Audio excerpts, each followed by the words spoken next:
Bienvenidos alumnos a esta nueva clase de Sistema Nervioso, parte 2. Bien, en esta ocasión vamos a hablar del tallo cerebral, ¿sí? En la clase anterior, recuerden, habíamos hablado de un poco de introducción al sistema nervioso y de la médula espinal. Así que continuando en el orden de abajo hacia arriba, hoy tocaría tallo cerebral o tronco del encéfalo. Bien, ¿qué podemos decir del tronco del encéfalo? Podemos decir que mide entre 9 y 10 centímetros de largo, tiene su origen en el foramen magno del hueso occipital del cráneo, se relaciona inferiormente, es decir, por debajo con la médula espinal y superiormente con el diencéfalo. Anteriormente, es decir, por delante, o sea, donde está nuestro rostro, se relaciona con el esfenoide. ¿Se acuerdan ese hueso que vimos cuando vimos sistema óseo? Ese hueso que tenía forma de murciélago, ¿se acuerdan? Bueno, y posteriormente se relaciona con el cerebelo. Este tallo cerebral o tronco del encéfalo está conformado por tres grandes estructuras, a las cuales les vamos a llamar bulbo raquídeo o simplemente bulbo, que aquí lo podemos observar en esta imagen. Luego continúa la protuberancia anular o puente, de las dos formas está bien. Y por último nos queda el mesencéfalo. Yo acá les coloqué una imagen para que ustedes tengan una idea de la disposición, ¿sí?, del tronco del encéfalo dentro del telencéfalo. Perdón, dentro del cráneo. Bien. Bueno. Bulbo raquídeo, entonces, o simplemente bulbo. ¿Qué podemos decir del bulbo raquídeo? El bulbo raquídeo tiene en su interior unos núcleos en donde las neuronas hacen sinapsis, y a través de estos núcleos el bulbo puede realizar distintas funciones dentro de nuestro organismo. Y ellas son, regula la respiración, es decir, la frecuencia respiratoria, el ritmo de nuestra respiración. También puede regular la frecuencia cardíaca, no solo la frecuencia cardíaca, es decir, la cantidad de veces que late nuestro corazón por minuto, sino que además puede regular la intensidad con la que late y también el diámetro de los vasos sanguíneos. Y también regula los reflejos defensivos, como son el hipo, la tos, el vómito y el parpadeo. Bien. Acá yo les coloqué una imagen para que nos vayamos ubicando en el espacio. Esto vendría a ser nuestro cerebro, ¿sí?, con todas sus estructuras. Acá tenemos, ¿sí?, el cerebro propiamente dicho. Aquí estamos viendo el cerebelo y aquí estaríamos viendo el tronco del encéfalo. Esto es como si lo estuviéramos viendo desde abajo, ¿sí?, porque esto aquí que ven aquí, de aquí para abajo, sería la médula espinal, ¿sí? ¿Nos ubicamos? Bien, y esto que está resaltado aquí en amarillo son los pares de nervios craneales, ¿sí? ¿Se acuerdan que los habíamos nombrado? Más adelante vamos a ver específicamente la función de cada uno, pero está bueno que ya vayan identificando cómo se ubican, y obviamente se les llama pares porque hay uno de cada uno de ellos a cada lado. Bien. Bueno. Aquí lo que hice fue como sacarlo de contexto, ¿sí?, a la misma imagen que acabamos de ver recién, solo que aquí ya no se ve el cerebro propiamente dicho, sí se ve el cerebelo, pero aquí tenemos todo lo que vendría a ser el tallo cerebral. Aquí tenemos el bulbo, el puente y el mesencéfalo. Bien, esto que se ve aquí en chiquito es la hipófisis. Bueno, a ver. Entonces, cuando hablamos de bulbo, hay algunas estructuras muy importantes que debemos tener identificadas. Vamos a nombrar las más importantes o las estructuras principales, ¿sí? Bien, comenzando, lo primero que vemos cuando observamos el bulbo raquídeo es este surco de aquí. al cual se le denomina surco medio anterior. Y a ambos lados de este surco medio anterior podemos observar dos estructuras, ¿sí?, longitudinales, a las cuales se les llama pirámides. Estas pirámides tienen una gran importancia dentro de nuestro organismo, ya que por medio de ellas bajan desde la corteza cerebral hacia todos nuestros músculos efectores los nervios motores voluntarios, bien, las vías motoras voluntarias. Es decir, aquellas vías que nos permiten realizar todos los movimientos que nosotros querramos hacer o que decidamos hacer de forma voluntaria. Es decir, flexionar el brazo, mover la pierna, hablar, etcétera, etcétera. Bien, ¿y por qué se les denomina pirámides? Se les denomina pirámides porque si nosotros tomáramos a este bulbo, ¿sí?, este bulbo raquídeo, toda esta estructura que se ve acá es el bulbo, esto que ven acá es el cerebelo, solo que de este lado no está repetido nada más, ¿sí?, pero si estuviera lo veríamos de ambos lados, y esto es el puente, ¿sí? Entonces, aquí tenemos las pirámides y decíamos que si lo cortáramos de forma transversal y lo miráramos desde arriba, veríamos dos estructuras que se asemejan mucho a dos pirámides o a dos triángulos, ¿sí? Por eso se les denomina pirámides. Bien, estas pirámides hay en un punto, ¿sí?, en que se cruzan. Prácticamente el 95% de las vías motoras voluntarias que estaban sobre el lado izquierdo o derecho se pasan al lado contrario, ¿sí?, en esta zona de aquí. A ese cruce de vías que se produce a esta altura del bulbo se le llama decusación de las pirámides.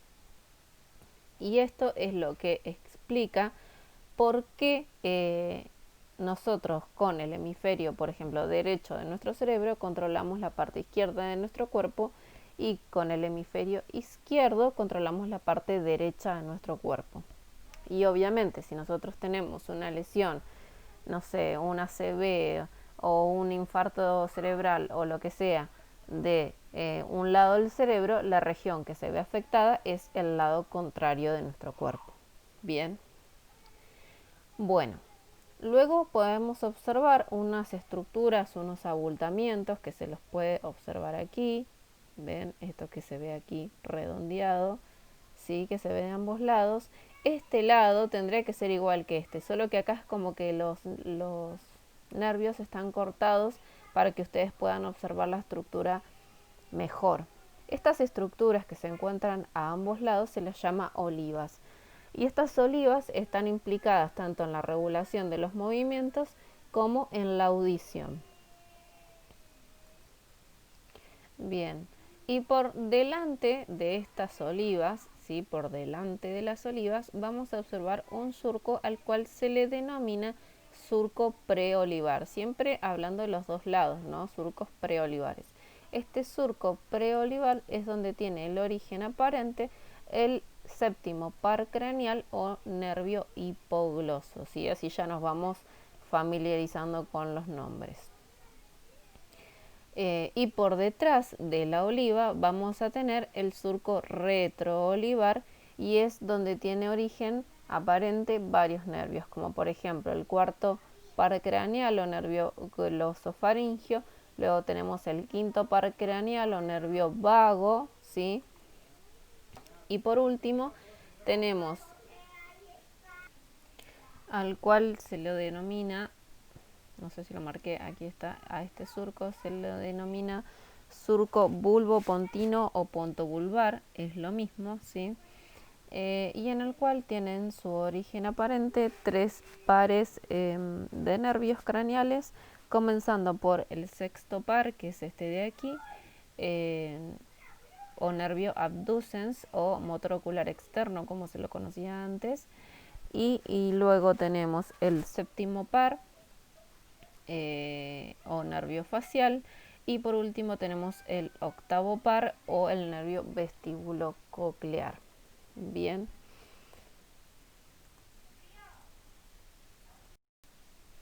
Bien, aquí les coloqué una imagen del bulbo raquídeo sacado totalmente de contexto, es decir, acá estaría el puente, ¿sí?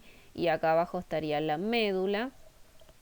Y acá lo que vemos es un corte transversal y a la vez vemos como si pudiéramos ver a través de la estructura, digamos, externa del bulbo, como si pudiéramos ver a través de ella. La verdad que está muy buena esta imagen y por eso se las coloqué para que ustedes puedan observar lo que yo les decía de la decusación de las pirámides. Primeramente, ven, acá tenemos las pirámides, las vías motoras voluntarias que descienden desde la corteza cerebral y en este punto es donde se cruzan, ¿sí? Y aquí es donde se produce lo que llamamos la decusación de las pirámides. Bien, estos son nervios, ¿sí? Como vimos recién.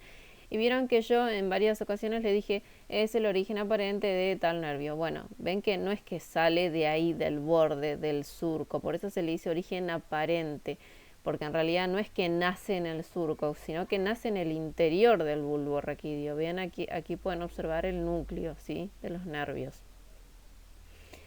Bien, aquí tenemos nuevamente los nervios, sí, pero aquí están todos. No solamente los que tienen su origen en el bulbo, pero bueno, ven, acá están los que yo les dije, acá tenemos el osofaringeo, el vestíbulo coclear, el vago, el hipogloso, el accesorio, ¿sí? Para que se vayan familiarizando con los pares y con sus nombres y ya veremos sus funciones más adelante. Bien. Y acá les coloqué una imagen, si nosotros pudiéramos realizar un corte sagital del bulbo raquídeo, veríamos los nervios en esta disposición. Ven, la verdad que es realmente una máquina perfecta el cuerpo humano. Bien, continuemos. Bien, inmediatamente después del bulbo raquídeo o simplemente bulbo, encontramos la protuberancia anular o simplemente puente. Bien, este puente tiene alrededor de 2,5 centímetros de largo. O sea, ustedes piensan lo chiquitito que es y lo importante que es, ¿no? Bueno, 2,5 centímetros de largo. Y como su nombre lo indica, su función es básicamente la de funcionar como puente entre distintas regiones del encéfalo con el resto de nuestro organismo. Bien. Y además también puede conectar distintas partes del encéfalo entre sí mismo. Por ejemplo, puede conectar la parte derecha con la izquierda, o el telencéfalo con el cerebelo, o el mesencéfalo con el cerebelo, y así sucesivamente. Dentro del puente vamos a encontrar tanto núcleos como tractos, ¿sí? Estos núcleos funcionan, por ejemplo, como un centro de relevamiento. ¿Qué quiero decir con esto? Por ejemplo, vieron que yo les dije que a través de las pirámides del bulbo bajaban las vías motoras voluntarias. Obviamente ellos traen información desde la corteza cerebral. Bueno, esta información es como que hace un stop ahí en el puente, ¿sí? Y de ahí continúa hacia el bulbo. Bien. Y también dentro de este puente vamos a encontrar un área neumotáxica y un área eunéutica. ¿Qué significa eunéutica? Esto viene de apnea, es decir, de la no respiración. ¿Sí? Entonces esto le brinda la segunda función que tiene el puente, que es la de regular la respiración, es decir, el ciclo de apnea-respiración, cuándo respirar y cuándo no. Y en conjunto con el bulbo, eh, pueden lograr esta frecuencia respiratoria, que es la cantidad de respiraciones que hacemos en un minuto. Bien, bueno, cuando observamos el puente, lo primero que vemos es el surco basilar, que es este que está acá. Este surco basilar es muy importante porque es por donde pasa la arteria basilar, que es la responsable nada más y nada menos que de irrigar al encéfalo. Bien, luego tenemos a ambos lados las caras laterales y inmediatamente cuando observamos las caras laterales vemos todas estas liñitas, ¿sí?, a las cuales se les llama estrías pontinas o estrías del puente. Bien, y es aquí a donde vemos el único origen aparente de un par craneal, ¿sí?, del puente, que es el quinto par o trigémino, que acá lo podemos observar. Sí, que este es mixto porque es tanto sensitivo como motor. Bien, y luego por encima tenemos el surco ponto-mesencefálico, que es este que vemos aquí, y es en donde tienen el origen aparente el cuarto par craneal o troclear, que es este que podemos ver aquí, siempre de ambos lados, y este que tenemos aquí, que es el tercer par craneal o oculomotor. Bien, bien. Y acá tenemos la vista posterior. Todo lo que vimos recién de bulbo y de puente fue la vista anterior, es decir, lo que está por delante, donde está nuestro rostro. Ahora, si lo pudiéramos ver desde atrás, sí, primero tendríamos que quitar la estructura del cerebelo, que es esto que se ve aquí, para poder observar la estructura posterior, tanto del bulbo como del puente y del mesencéfalo. Del bulbo no voy a detenerme mucho porque tampoco ya son cosas que ya nombramos y que ya vimos, así que no nos vamos a detener en eso. Pero sí, lo importante de la vista posterior del puente es esta estructura que vemos aquí, a la cual se le llama pedúnculos cerebelosos o cerebelares, ¿sí? Tenemos el superior, medio, inferior. Bien, ¿qué hacen estos pedúnculos cerebelosos? Actúan como brazos comunicantes, sí, de sustancia blanca. ¿Qué hacen? Permiten la comunicación del tronco del encéfalo, es decir, de todo el tallo, ¿sí?, de todo el tronco cerebral, con el cerebelo. Por ejemplo, el pedúnculo superior permite la comunicación del mesencéfalo con el cerebelo, ¿sí? El pedúnculo cerebeloso medio permite la comunicación del puente con el cerebelo. Y por último nos queda el pedúnculo cerebeloso inferior, que va a permitir la comunicación del bulbo con el cerebelo. Bien, bueno, eso es todo del puente. Ahora vamos a continuar con mesencéfalo. Y por último, lo que podemos observar aquí, ven, es realmente el origen aparente del cuarto par craneal o troclear, que recuerden, les había dicho que tenía su origen aparente en el surco pontomesencefálico, pero en realidad no es que tienen su origen aparente ahí, sino que emergen por ahí, pero en realidad su origen corresponde a esta estructura de aquí, que se le llama frenillo del velo medular superior. Bien, la última gran estructura que nos queda, que compone al tallo cerebral o tronco del encéfalo, es el mesencéfalo. Bien, bueno, ¿qué podemos decir del mesencéfalo? Que se extiende desde el puente hasta el diencéfalo. Mide alrededor de 2,5 centímetros. Y lo primero que podemos ver al observarlo de forma anterior es estas dos estructuras que vemos aquí, ¿sí?, que son los pedúnculos cerebrales. Bien, que son estos brazos comunicantes y que contienen axones de neuronas que conducen los impulsos desde el cerebro hasta la médula espinal, pasando tanto por el puente como por el bulbo raquídeo.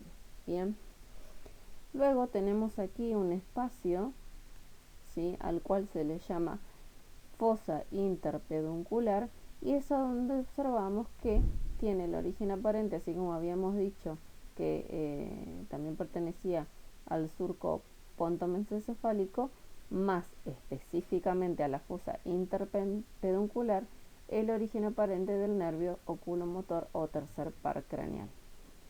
Bien, bueno, ahora si pudiéramos observarlo de forma posterior, lo que veríamos serían estas prominencias que vemos aquí, ¿sí?, a las cuales se les llama colículos. Tenemos los colículos superiores y los colículos inferiores. En los colículos superiores vamos a encontrar núcleos, ¿sí?, que actúan como centro de reflejos visuales. ¿A qué me refiero con centro de reflejos visuales? Por ejemplo, cuando seguimos con la mirada a algún objeto que se encuentra en movimiento. Por ejemplo, si nosotros estamos observando un ave que está volando, nosotros no estamos pensando en seguirla con la mirada, simplemente lo hacemos como reflejo. Y luego tenemos los colículos inferiores, en los cuales vamos a encontrar núcleos que intervienen en los reflejos que tienen que ver con la audición, como por ejemplo el hecho de reaccionar ante un sonido muy fuerte, por ejemplo cuando estamos en Año Nuevo o Navidad y explota un petardo muy fuerte y nos asustamos y se produce una reacción, bien, como reflejo. Bien, esto en la vista posterior. Y si nosotros pudiéramos realizar un corte transversal, bien, si pudiéramos cortarlo de esta forma y lo observáramos desde arriba, lo que veríamos sería esto. Bien, esta es la parte posterior y esta es la parte anterior. Esto vendrían a ser los pedúnculos cerebrales, que recién los acabamos de ver, solo que ahora los estamos viendo cortados y viéndolos desde arriba. ¿Qué es lo importante de este mesencéfalo?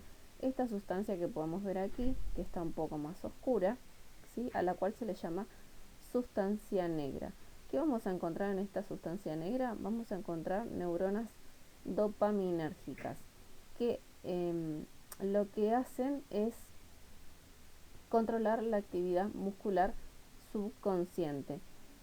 Ahora, cuando tenemos, por ejemplo, una lesión o tenemos pérdidas de estas neuronas, se los relaciona con el síndrome de Parkinson. Bien. Y aquí podemos observar otra estructura importante al cual se le llama núcleos rojos, ¿sí? Tenemos uno de cada lado. Y lo que vamos a encontrar ahí son axones, tanto de la corteza cerebral como del cerebelo, y en este lugar hacen sinapsis y juntos coordinan los movimientos musculares. Luego aquí tenemos una estructura, segundito que se ve aquí, que es el acueducto del mesencéfalo, que lo que hace es comunicar el tercer ventrículo cerebral con el cuarto ventrículo cerebral, que está entre el cerebelo y el tallo cerebral, ¿sí? No lo nombré, pero bueno, ahora cuando veamos cerebro los vamos a ver, ¿sí? Obviamente, si les digo que hay un cuarto y un tercero, seguramente debe haber un segundo y un primero. Pero ya lo vamos a ver cuando veamos cerebro. Bien, ¿y qué más? ¿Qué más hay aquí? Y acá podemos observar los núcleos, ¿sí?, del tercer par craneal u oculomotor. Bien, creo que eso es todo con mesencéfalo. Nos quedaría solamente cerebelo. Bien, antes de continuar con cerebelo, debemos nombrar una estructura muy importante a la cual se le llama formación reticular. Esta formación reticular se extiende desde la parte superior de la médula hasta la parte inferior del encéfalo, es decir, que atraviesa todo el tronco, ¿sí? Desde la parte inferior de la médula atraviesa todo el tronco hasta llegar a la parte inferior del diencéfalo. En esta imagen la podemos observar aquí, ven, a ambos lados. A esto se le llama formación reticular. ¿Y qué es específicamente esta formación reticular? Son pequeñas agrupaciones de sustancia gris que se encuentran dispersas dentro de pequeños haces de sustancia blanca. Esta disposición de la sustancia blanca y la sustancia gris crea como una imagen o una estructura de red. Bien, por eso se le dice formación reticular. Ahora, si nosotros pudiéramos tomar una porción, ¿sí?, de esta formación reticular, a esa porción se le va a llamar SARA. ¿Qué es SARA? SARA es el sistema activador reticular ascendente. ¿Y qué es lo que hace este SARA? ¿Sí? Está compuesto tanto por neuronas sensitivas como motoras, ¿sí?, vías sensitivas y motoras. Entonces, la función sensitiva es la de mantener el estado de alerta o el estado consciente. ¿Esto qué quiere decir? Por ejemplo, si nosotros estamos dormidos, ¿sí?, y escuchamos el sonido de la alarma, nos despertamos. Ahí es donde está actuando el SARA, ¿sí? Se activa al despertar del sueño. Y luego tenemos la función motora, que es la de regular el tono muscular, es decir, esta semicontracción de los músculos cuando estamos despiertos. Si recuerdan, en el trabajo práctico yo les preguntaba qué sucedería si el músculo temporal y el macetero perdieran el tono. ¿Qué sucedería? Bueno, la respuesta era que estaríamos con la mandíbula caída, es decir, con la boca abierta. Bien, ¿qué es lo que sucede justamente cuando nos dormimos? Cuando nos dormimos y SARA deja de funcionar, es decir, se desactiva, nuestros músculos pierden el tono, se relajan, y es por eso que muchas personas duermen con la boca abierta. Bien, ahora sí continuamos con cerebelo. Bien, finalmente llegamos al cerebelo, que es la última estructura de la clase de hoy. Luego nos queda cerebro. Bien, y telencéfalo y diencéfalo.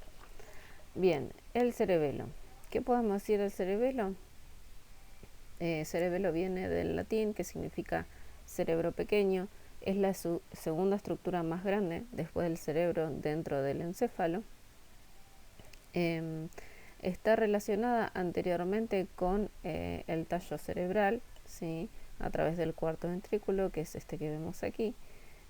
Por debajo está relacionada con la fosa cerebelar, y superiormente está relacionada con la tienda del cerebelo, que es una proyección de la dura madre, que lo que hace es separar al cerebro del cerebelo. Bien. El cerebelo está compuesto por dos hemisferios, ¿sí?, una vermis y tres lóbulos, que acá los podemos observar diferenciados por color, ¿sí? Esta vendría a ser la cara superior, es decir, viéndolo desde arriba, y esta vendría a ser la cara inferior, viéndolo desde abajo. Entonces tenemos aquí representado en rojo el lóbulo anterior, luego tenemos representado en verde el lóbulo posterior, y luego tenemos representado en azul el lóbulo flóculo-nodular. Bien, comenzando por el lóbulo flóculo-nodular, que es este que está coloreado en azul, podemos decir que es el más primitivo de los tres y que contiene a ambos lados, ¿sí?, núcleos de sustancia gris que están conectados con el oído medio. Entonces esto va a derivar en que este lóbulo se va a encargar, su función va a ser la de regular las reacciones que tienen que ver con el mantenimiento del equilibrio y la postura. Perdón, corrijo, se va a encargar solamente de las reacciones que tienen que ver con el equilibrio, no con la postura, porque de la postura se encarga el siguiente lóbulo, que es el anterior, y que está aquí resaltado en rojo, ¿sí?, que también tiene núcleos a ambos lados de la línea media y que se van a encargar de la ejecución de los movimientos automáticos o aprendidos, como por ejemplo el caminar, mover los brazos al hablar, y todas aquellas actividades que realizamos en nuestra vida diaria y que la realizamos de forma eh, semi-voluntaria, porque no es que nosotros estamos pensando en qué músculo tenemos que contraer para poder caminar o para poder hablar, si lo hacemos como movimientos aprendidos. Bien. Y por último nos queda el lóbulo posterior, que es el más grande de los tres, y en su interior tiene núcleos a ambos lados de la vermis, ¿sí? A ambos lados de la vermis, a los cuales se les llama núcleos dentados por la forma que tienen, ¿sí? Al mirarlos al microscopio. Y estos núcleos son muy importantes porque tienen la función de traducir, ¿sí? La información que proviene desde el cerebro. Es decir, en otras palabras, es este lóbulo posterior es el único capaz de entender el lenguaje del cerebro y a partir de esto elabora el movimiento, ¿sí? Que le ordena al cerebro, lo elabora el lóbulo posterior y en resumen lo que sucede es que este lóbulo posterior elabora el movimiento, ¿sí? El lóbulo anterior lo ejecuta y el lóbulo flóculo nodular permite o ¿sí? Interviene para que este movimiento sea equilibrado en el espacio. Bien. Bien, y por último, y como estructura importante del cerebelo, podemos observar aquí los pedúnculos cerebelosos. Aquí los observamos. ¿Se acuerdan cuando vimos tallo cerebral? Que observamos que a nivel del puente se encontraban los pedúnculos cerebelosos, que habíamos dicho que permitían la conexión de todo el tallo cerebral con el cerebelo. Bueno, justamente aquí está la parte que conecta con el cerebelo. Son estos brazos comunicantes de sustancia blanca que permiten que el cerebelo se conecte tanto con el bulbo como con el puente con el mesencéfalo. Bien. Bien, hasta aquí llegamos con nuestra segunda parte de sistema nervioso. En la próxima vamos a ver telencéfalo y diencéfalo. No quise continuar porque sí va a ser muy extensa la clase. Así que sin más que decir, que tengan un buen fin de semana y nos vemos la semana que viene.